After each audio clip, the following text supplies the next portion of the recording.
आपका स्वागत में राहुल ओझा आपके साथ। न्यूज 18 के साथ एक्सक्लूसिव इंटरव्यू में पीएम मोदी ने बिहार को लेकर कहा कि बिहार में पिछली बार हम एक सीट हार गए थे, लेकिन इस बार एक भी सीट नहीं हारेंगे, यानी बिहार की सभी 40 की 40 सीट जीतेंगे। ये मोदी ने यह दावा किया न्यूज 18 के group editor in chief Rahul Joshi के उस सवाल के जवाब में, जिसमें राहुल जोशी ने पूछा कि बिहार में एक बार फिर नीतीश कुमार उनके साथ है, ऐसे में वे इस चुनाव को कैसे देखते हैं, क्या वे 2019 के रिजल्ट को दोहराएंगे। बिहार में आपने फिर नीतीश जी के संग वापस जो है आपका गठबंधन उनके साथ है, उस गठबंधन के साथ लड़ रहे हैं, कैसे देखते हैं? पिछली बार 39 सीटें थी आपकी 40 में, क्या इसको रिपीट कर पाएंगे? पहले एक तो हम चुनाव असेंबली का साथ लड़े थे जी, बाद में वो कहीं गए फिर वापस आए, तो हम जो जनता का मैंडेट है उसके अनुसार साथ में है जी। जहां तक जन समर्थन का सवाल, कल मैं बिहार में ही था जी, जो जन समर्थन में देख रहा हूँ जी, अनप्रेसिडेंटेड, इतनी गर्मी में कोई पैंडल नहीं, कुछ नहीं जी, और लाखों लोग जिस प्रकार से इस बात से जुड़े हुए हैं, मैं साफ देख रहा हूँ जी कि बिहार में पहले हम एक आध सीट शायद हार जाते थे, शायद इस बार एक भी नहीं हारेंगे। 40 में 40 एक भी नहीं हारेंगे। बहुत बड़ा बयान है। न्यूज 18 को दिए गए पीएम मोदी के इंटरव्यू पर पूर्व केंद्रीय मंत्री रविशंकर प्रसाद ने कहा कि इस इंटरव्यू में पीएम मोदी ने विपक्ष के एक एक झूठ की पोल खोल कर रख दी। रविशंकर प्रसाद ने एनडी अलायंस पर संविधान को बदलने, आरक्षण पर हमला का अफवाह फैलाने का आरोप लगाया है। उन्होंने कांग्रेस पर ही संविधान को कुचलने का आरोप लगा दिया। बहुत ही व्यापक इंटरव्यू मैंने भी देखा है। वो जो झूठे अफवाह फैलाए जा रहे हैं कि आरक्षण समाप्त होगा, आपके संविधान बदलेगा, ईडी की सरकार चलती, सबका जवाब दिया उन्होंने कि मुश्किल से 3% पॉलिटिशियंस हैं, सीबीआई के 1.5% पॉलिटिशियन उनके केस में, तो ये क्या मतलब है? ये सारे आरोप हार के हताशा में बोले जा रहे हैं कि संविधान बदलेगा, बाकी बदलेगा, जबकि संविधान को कुचलने के लिए अगर कोई जिम्मेवार है तो कांग्रेस पार्टी है। इमरजेंसी लगाई, जजेस को सुपरसीड किया, मीडिया पर पाबंदी लगाई, संपादकों को जेल में बंद किया, जेपी को जेल में बंद किया, और कांग्रेस सरकार में जेल में गए लालू प्रसाद आज उनके साथ खड़े हैं। ये पीड़ा की बात है। पीएम मोदी के बिहार में सभी 40 सीट जीतने के दावे पर राजनीति तेज है। एनडीए नेता जहां खंडित विपक्ष के सामने बिहार की राह आसान मान रहे हैं, वहीं विपक्ष का दावा है कि बिहार में इस बार बीजेपी की हवा निकल जाएगी। प्रधानमंत्री नरेंद्र मोदी जी ने 2024 के लोकसभा चुनाव के संदर्भ में दिए गए साक्षात्कार में जिन बिंदुओं की चर्चा की, वह कांग्रेस के दोहरे चरित्र और कांग्रेस पार्टी के कुशासन के नतीजे पर अगर चर्चा होती है तो विपक्ष को मिर्ची लग जाता है, और स्वाभाविक जिन सवालों को खड़ा किया जाता है उस पर तो जवाब दे नहीं पाते हैं। तो कांग्रेस पार्टी को यह स्पष्ट करना चाहिए कि क्या यह सही नहीं है कि देश के अंदर लंबे अरसे तक हुकूमत करने के बावजूद आपने देश में सर्वधर्म सद्भाव जैसे बुनियादी मुद्दों की रक्षा नहीं की। जी ने बहुत ही स्पष्ट कहा है, जो लोग रात में ईडी और सीबीआई के सपने देखते हैं, जिनको भय लगता है, वो भय क्यों लगता है? कहीं ना कहीं वो भ्रष्टाचार में डूबे हैं, इसलिए उनको भय लगता है। और माननीय प्रधानमंत्री जी और हम लोग सब लोग आश्वस्त हैं कि बिहार की जनता 40 की 40 सीटें नरेंद्र मोदी की झोली को डालेगी, क्योंकि नरेंद्र मोदी ने देश की सेवा की है, बिहार की सेवा की है। आदरणीय राहुल गांधी जी, आप जिस आरक्षण की वकालत कर रहे हैं, धर्म के आधार पर आरक्षण देकर आप बहुसंख्यक समाज के, ओबीसी वर्ग, पिछड़ा वर्ग, अति पिछड़ा वर्ग के हकमारी की बात कर रहे हैं, आप जिस विरासत टैक्स को लगाकर महिलाओं की जो गाढ़ी कमाई है, जो उनकी जमा पूंजी है, जो हमारे युवाओं की जो गाढ़ी कमाई है, उस पर जो आपकी कुदृष्टि पड़ी हुई है, इसमें आप कभी कामयाब नहीं होने वाले हैं। पीएम मोदी ने न्यूज 18 को दिए इंटरव्यू में कहा कि बिहार की सभी 40 सीट जीतेंगे। पीएम मोदी के दावे पर बीजेपी के राष्ट्रीय प्रवक्ता शाहनवाज हुसैन ने भी कहा कि इसमें कोई शक नहीं है कि हम सभी 40 सीट जीत रहे हैं। देखिए, प्रधानमंत्री नरेंद्र मोदी जी ने सही कहा है कि बिहार में इस बार 40 की 40 सीट हम लोग जीतेंगे। जिस तरह का माहौल है, दुनिया की कोई ताकत बिहार में एनडीए को 40 सीट जीतने से रोक नहीं सकती है। न्यूज 18 को दिए गए पीएम मोदी के इंटरव्यू पर मंत्री मदन सहनी ने कहा कि पीएम मोदी ने आरक्षण को लेकर संविधान सहित कई मुद्दों पर कांग्रेस और राहुल गांधी की पोल खोल दी। मदन सहनी ने कहा कि पीएम मोदी के इंटरव्यू में उनका विजय साफ झलकता है। इंटरव्यू को देखा, उन्होंने राहुल गांधी पर जिस तरीके से हमला बोला, बिहार को लेकर दावा किया 40 में 40 सीट आएंगे, क्या कहेंगे सर? नहीं, उनका हम लोग पूरा इंटरव्यू देखे हैं और एक विषय पर नहीं, राहुल जी से लेकर के और बिहार से जितने सीट निकलेंगे ये सारे बातों पर उन्होंने चर्चा किया है और विस्तार से चर्चा किया है। आपके 3 एडिटर उसमें बैठे हुए थे और हम लोगों ने सुना, बहुत संतोषजनक लगा। और ये सिर्फ हम लोग ये नहीं कि एनडीए के पार्ट हैं इसलिए, बल्कि आम आवाम को भी उनकी बात से बहुत खुशी हुई होगी। जो देश के लिए उनके द्वारा सोचा गया है और सोच रहे हैं, आगे का जो उनका तैयारी है, वो जरूर 10 साल में जितना काम किए हैं और जिस तरह से वो तैयारी कर रहे हैं, 5 साल में बड़ा रिजल्ट आने वाला है। न्यूज 18 पर पीएम मोदी के इंटरव्यू को लेकर मंत्री शीला मंडल ने कहा है कि पीएम मोदी ने विरोधियों के हर सवाल और आरोपों का जवाब दिया है। मंत्री शीला मंडल ने पीएम मोदी की तारीफ भी की है। इस वक्त मौजूद है बिहार सरकार के मंत्री शीला मंडल। शीला जी, प्रधानमंत्री ने अपने इंटरव्यू में, नेटवर्क 18 के इंटरव्यू में राहुल गांधी पर जमकर हमला बोला, उनके सोच पर हमला बोला। उन्होंने ये भी दावा किया कि बिहार में 40 में 40 सीट एनडीए जीतेगा, क्या कहेंगे? देखिए, सबसे पहली बात बता दें कि आप लोग जानते हैं कि कई दशक से उसकी सरकार रही है, लेकिन समाज में देखिए, नारा देना अलग बात है, काम करना अलग बात है। उन लोगों ने नारा दिया लेकिन काम नहीं किया। आज जमीनी स्तर पे जो भी पूरे बिहार में हो या देश में हो, काम हो रहा है। और ये हमारे माननीय मुख्यमंत्री जी की सोच और विजन, आप लोग जानते हैं कि उनका जो सोच और विजन है कि निचले पायदान पर बैठे गरीब गुरबा तबके के लोग का कैसे उद्धार हो। न्यूज 18 को दिए गए इंटरव्यू में पीएम मोदी ने दावा किया है कि बिहार की सभी 40 सीट पर एनडीए की जीत होगी, जिस पर पूर्व सीएम और एनडीए के साथी जीतन राम मांझी ने कहा कि पीएम मोदी ने 100% सही कहा है। बिहार इस बार निश्चित रूप से सभी 40 की 40 सीट एनडीए की झोली में देगा।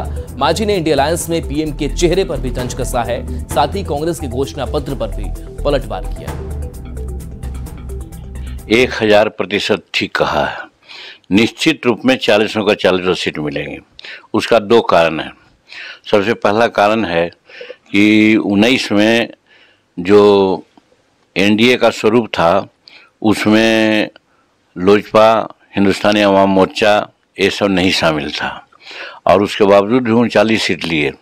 इस बार लोजपा और हिंदुस्तानी अवाम मोर्चा सेकुलर भी साथ है, इसलिए मेजॉरिटी के हिसाब से, जन समर्थन के हिसाब से ग्राफ बढ़ा है, ये है।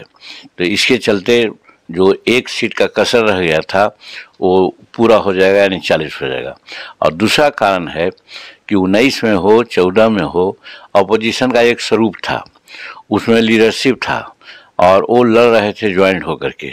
इस बार तो लीडरशिप कुछ है ही नहीं है, विरोध कुछ है ही नहीं है, कोई नेता नहीं है। तो जब दुल्हा ही नहीं है तो बाराती का क्या कल्पना किया जा सकता है। लोगों को कोई मुद्दा नहीं है, इसलिए भ्रामक बात कर रहे हैं जिससे भ्रम में लोग पड़े। लेकिन भारत की जनता परिपक्व हो गई है, शेड्यूल कास्ट शेड्यूल ट्राइब समझता है समाज कि हमको किस में फायदा है और सब एनडीए के साथ लोग हैं।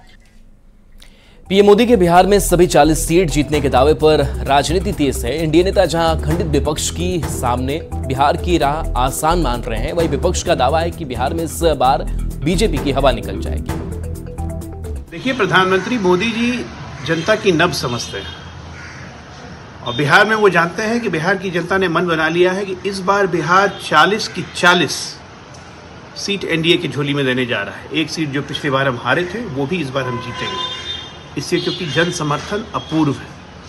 महिलाएं जब पूछती हैं कि हमारे साथ होने वाले अत्याचार और यौनाचार की घटनाओं में जो भाजपा के नेता और एलायंस पार्टनर के लोग शामिल हैं, उन पर कार्रवाई कब होगी, तो ये जवाब नहीं देते हैं।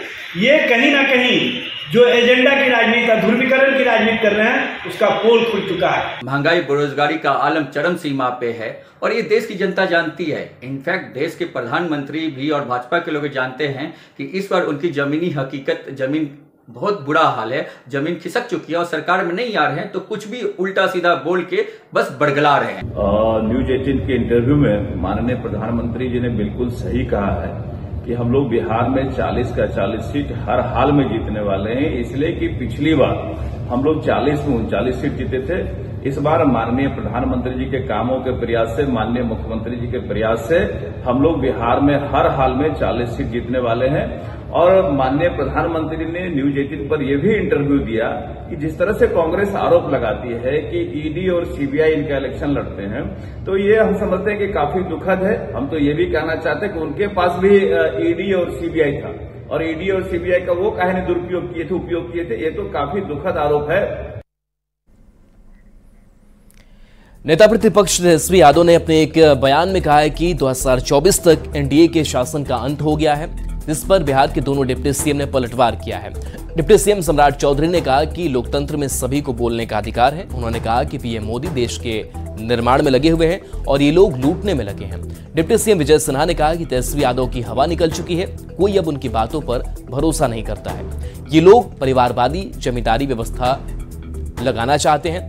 विजय सिन्हा ने लालू प्रसाद के बेटे के लिए धृतराष्ट्र होने का भी आरोप लगा दिया। रोज कह रहे हैं संविधान खतरे में, उनको याद ही नहीं रहा है कि 10 साल से मोदी जी देश के प्रधानमंत्री हैं, भारत के निर्माण में लगे हैं और ये लोग भारत को लूटने में लगे हैं। जो लालू प्रसाद जी का पूरा परिवार है सिर्फ अपने लिए जीने का काम है। परिवारवादी जमींदारी व्यवस्था लगाना चाहते हैं और जनता की गाढ़ी कमाई लूटकर ऐश करना चाहते हैं। ऐसे लोगों के बातों पर कोई विश्वास और ध्यान नहीं देता। पासी समाज को लेकर के लालू यादव कह रहे हैं, पासी समाज को अपील किया है कि आप सरकार बनाइए, आपकी सारी समस्याओं का समाधान हम करेंगे। लालू प्रसाद यादव जी 15 साल रह चुके, अब चला चली के बेला में वो कितना पुत्र के लिए धृतराष्ट्र बन करके अपने पुत्र के लिए कितना जनता को झूठा आश्वासन देंगे। सच को तो अंतिम समय बोल दें कि बिहार की बर्बादी के लिए, बिहारियों को अपमान के लिए अब उनको क्षमा मांगना चाहिए और पश्चाताप करना चाहिए। बिहार की जनता, ये परिवार जब तक बिहार के राजनीति में रहेगा, बिहारी का सम्मान कतई नहीं बढ़ेगा। मुख्यमंत्री नीतीश कुमार ने एक बार फिर से लालू प्रसाद पर जोरदार हमला किया है। झंझारपुर के चुनावी मंच से नीतीश कुमार ने कहा कि लोग सिर्फ अपने परिवार को आगे बढ़ाने में लगे रहे, अपने हटे तो पत्नी को सत्ता सौंप दी और उसके बाद 2 बेटे को राजनीति में ले आए, फिर 2 बेटी को भी उतार दिया है। बिहार में नौकरी का श्रेय ले रहे हैं। तेजस्वी यादव को भी सीएम ने खूब खरी खोटी सुनाई है। नीतीश कुमार ने कहा कि ये लोग गड़बड़ कर रहे थे, इसलिए हटा दिया। ये लोग कोई बोलता है जिसको बीच में हम किए थे और समझाए थे कि देखिए इतना ज्यादा हम लोगों ने तय किया है कि इस बार 10 लाख लोगों को देंगे रोजगार, तो उसका जो शुरू हुआ हटा दिए, देखा गड़बड़ करता था। तो आजकल बोलता है कि पहले कुछ नहीं होता था, हम ही किए। ऐसा मूर्खता बात करता है। याद करिएगा ये लोग क्या करता है, अपने हटा तब बेटी को बना दिया, अब आजकल बेटी पत्नी को बना दिया, अब बेटी मैंने पत्नी को बनवा दिया। और उसके बाद जो हुआ है तो कितना ज्यादा बेटा बेटी हुआ, तो इसके बाद आप सोच लीजिए कई गो बेटी को बनवा रहा है, 2 गो बेटा को बनवा रहा है। आप बताइए, हम लोग इतने दिन से काम करते हैं, आप यहाँ पर बैठे हुए हैं, कोई अपना बेटा बेटी को कर रहा है जी। हमारे लिए पूरा बिहार एक परिवार है और आप सब हमारे परिवार के हैं और लोग अपना अपना धंधा करता है। तो नीतीश कुमार ने एक बार फिर से लालू परिवार पर निशाना साधा है और परिवार को आगे बढ़ाने का आरोप लगाया, जिस पर राजनीति गर्मा गई है। एनडीए के नेताओं ने कहा है कि नीतीश कुमार लोगों को आरजेडी के अत्याचार के प्रति आगाह कर रहे हैं, तो विपक्षी दलों के नेता नीतीश कुमार पर पलटवार कर रहे हैं। माननीय मुख्यमंत्री श्री नीतीश कुमार जी अपने चुनाव प्रचार के दौरान बिहार की जनता को, जो उनका परिवार है, उसे सचेत कर रहे हैं कि लालू जी के लिए उनका परिवार ही सब कुछ है। मुख्यमंत्री जी के चुनाव प्रचार में निकलने से आरजेडी की घबराहट स्वाभाविक है। कारण साफ है, नीतीश कुमार जी पति पत्नी के शासनकाल के बखिया उधेड़ रहे हैं। पति पत्नी के शासनकाल में बिहार में जो अराजकता का माहौल था, उसकी पूरी कहानी बयां कर रहे हैं।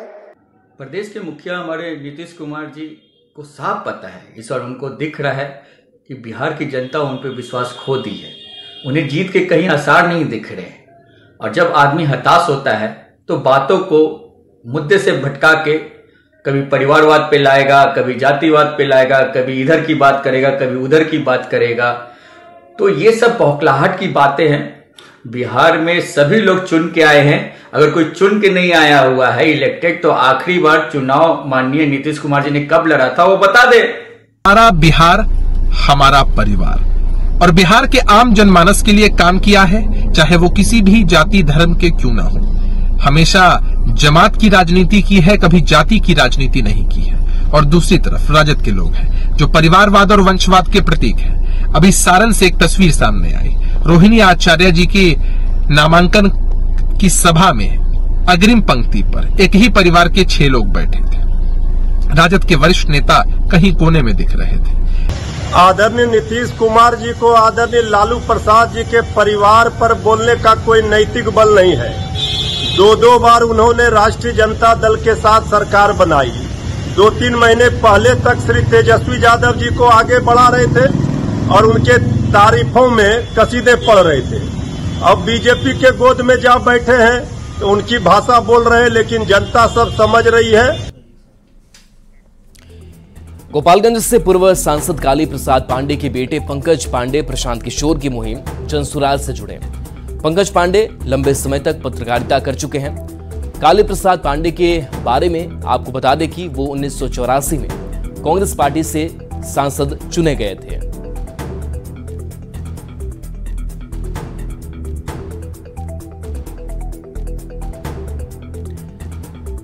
तो ये तस्वीर आपको दिखा रहे हैं जहां जनसुराज और इस अभियान से पंकज पांडे जुड़े हैं। बढ़ते आगे, कटिहार के गौशाला रेलवे रैक पॉइंट पर रेलवे के खराब मैनेजमेंट जो है वो खराब मैनेजमेंट यहां का नजर आता है, जिसके चलते मजदूरों को मुश्किलों का सामना करना पड़ रहा है। सैकड़ों मजदूर मूलभूत समस्याओं से जूझते हुए काम करने के लिए मजबूर हैं। बगैर शेड और शुद्ध पेयजल के 24 घंटे काम कर रहे मजदूरों से उनकी परेशानी पर बातचीत की हमारे संवाददाता सुब्रत ने।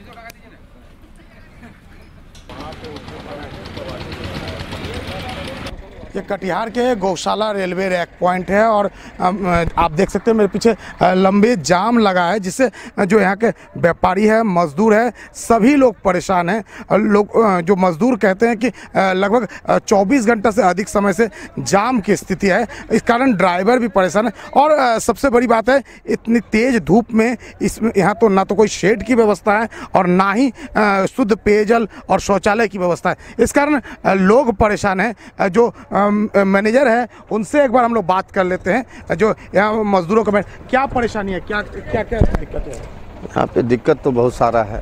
सबसे पहला बात, पानी पीने का व्यवस्था रेलवे के तरफ से नहीं है। अगर हम लोग चाहें भी व्यवस्था करना, फिर भी हम लोग अपना करते ही हैं, जहाँ तक होता है हम लोग करते हैं। दूसरा बात है कि रैक जो देता है WC, DC, RFH, मतलब रैक जो मनमाना तरीके से यहाँ पे रैक का प्लेसमेंट होता है सीमेंट का। व्यापारी तो पूरा तरह से ग्रस्त है, उसको तो काम करना है, करोड़ों रुपया का संपत्ति लाया। उसके बाद मजदूर का क्या है, एक सीमेंट खाली किया, फिर एक सीमेंट उसके ऊपर खाली किया, फिर उसके पीछे खाली करेंगे। और जाम के पानी उनी का कोई नहीं, पानी उनी का कोई व्यवस्था नहीं है यहाँ पे। कल ले से खड़ा है यहाँ ट्रैक्टर लेके, खाली नहीं हुआ है। क्या बताया जा रहा है? बोला 10 मिनट में खाली हो जाएगा, आधा घंटा में खाली हो जाएगा। पानी उनी का व्यवस्था कुछ नहीं? पानी उनी की व्यवस्था नहीं है। व्यवस्था नहीं है? नहीं। क्या चाहते क्या है? पानी उनी तो मिलना चाहिए धूप में। कटिहार के रेलवे गौशाला रैक पॉइंट में 500 से अधिक मजदूर रोजाना काम करते हैं। ऐसे में रेलवे को इस हालात पर सुधि लेना चाहिए। सुब्रत, न्यूज़ 18 कटिहार। और चलिए, ब्रेक का वक्त तो चला है, चलते वापस आते हैं।